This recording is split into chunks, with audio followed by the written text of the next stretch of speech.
Tafsir Al-Misbah. Setelah selesai pembicaraan bulan puasa Ramadan, dan apa yang berkaitan dengannya, ayat berikut beralih kepada persoalan yang sangat erat dengan pelaksanaan puasa, dari segi penentuan waktu, awal, dan akhirnya, yaitu soal bulan.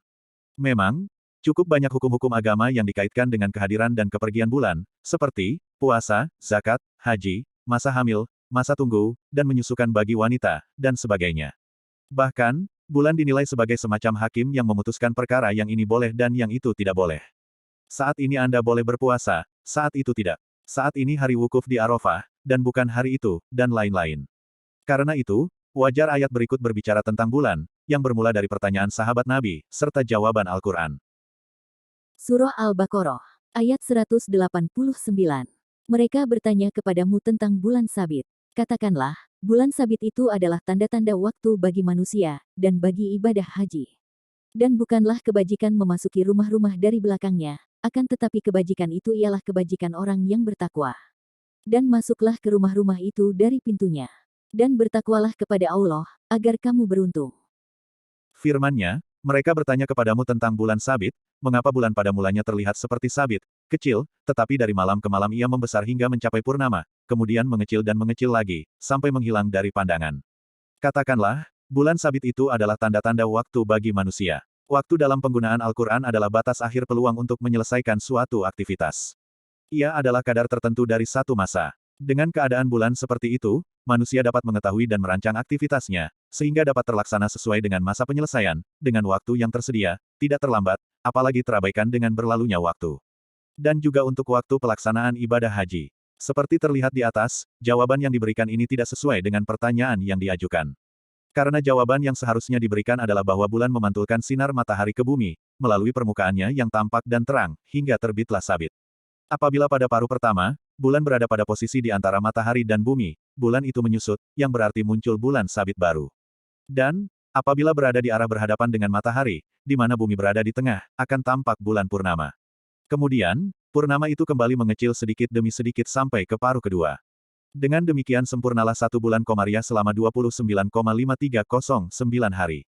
Atas dasar ini, dapat ditentukan penanggalan Arab, sejak munculnya bulan sabit hingga bulan tampak sempurna sinarnya. Bila bulan sabit tampak seperti garis tipis di ufuk barat, kemudian tenggelam beberapa detik setelah tenggelamnya matahari, ketika itu dapat terjadi rukyat terhadap bulan. Demikian ditentukan perhitungan waktu melalui bulan, demikian juga diketahui permulaan dan akhir masa pelaksanaan ibadah haji. Penyebutan haji secara khusus untuk menegaskan bahwa, ibadah tersebut mempunyai waktu tertentu, tidak boleh diubah dengan mengajukan atau menundanya, seperti yang dilakukan oleh orang-orang musyrik, melalui praktek apa yang dinamai oleh Al-Quran dengan nasik. Sesungguhnya, nasik, mengundur-undurkan bulan haram itu, adalah menambah kekafiran. Quran Surah At-Taubah, ayat 37. Kembali kepada pertanyaan sahabat Nabi di atas, Al-Quran tidak menjawabnya sesuai dengan harapan mereka, tetapi memberi jawaban lain yang lebih sesuai dengan kepentingan mereka. Hal serupa banyak terjadi, dengan tujuan mengingatkan penanya, bahwa ada yang lebih wajar ditanyakan daripada yang telah diajukan. Memang, Al-Quran mendidik manusia, dan salah satu bentuk pendidikannya adalah mengarahkan mereka melalui jawaban-jawabannya. Memang, tidak salah bila Al-Quran menjawab pertanyaan mereka dengan jawaban ilmiah, sebagaimana dijelaskan dalam astronomi, yakni keadaan bulan seperti itu akibat peredaran bulan dan matahari, serta posisi masing-masing dalam memberi dan menerima cahaya matahari. Tetapi bila jawaban ini yang disampaikan, maka di samping masalah yang lebih penting tidak terungkap, penjelasan menyangkut pertanyaan itu bukan merupakan bidang Al-Quran, karena Al-Quran adalah kitab hidayah, bukan kitab ilmiah. Di samping itu, jawaban ilmiah berdasar astronomi itu belum dapat terjangkau oleh para penanya ketika itu. Demikian ayat ini mengajarkan, agar tidak menjawab persoalan yang tidak termasuk otoritas Anda, tidak juga memberi jawaban yang diduga keras tidak dimengerti oleh penanya, sebagaimana ia mengajarkan agar mengarahkan penanya kepada pertanyaan, dan jawaban yang bermanfaat baginya, di dunia atau di akhirat. Yang lebih wajar mereka ketahui adalah tujuan penciptaan bulan seperti itu, serta manfaat yang harus diperoleh dari keadaannya yang demikian. Keadaan bulan seperti jawaban Al-Quran, adalah untuk mengetahui waktu-waktu. Pengetahuan tentang waktu, menuntut adanya pembagian teknis menyangkut masa yang dialami seseorang dalam hidupnya, detik, menit, jam, hari, pekan, bulan, tahun, dan lain-lain. Semua, harus digunakan secara baik dengan rencana yang teliti, agar ia tidak berlalu tanpa diisi dengan penyelesaian aktivitas yang bermanfaat.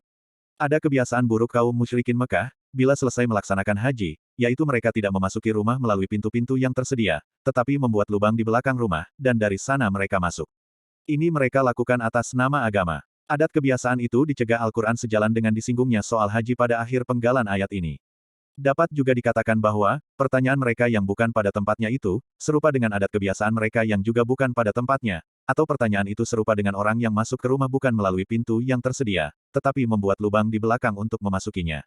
Allah menegaskan bahwa, bukanlah kebajikan memasuki rumah-rumah dari belakangnya, akan tetapi kebajikan ialah kebajikan orang yang bertakwa. Atau, kebajikan adalah siapa yang menghindar dari kebiasaan, dan pertanyaan yang serupa dengan yang ditanyakan di atas, dan dalam kondisi yang serupa pula. Karena itu, masuklah ke rumah-rumah itu dari pintunya.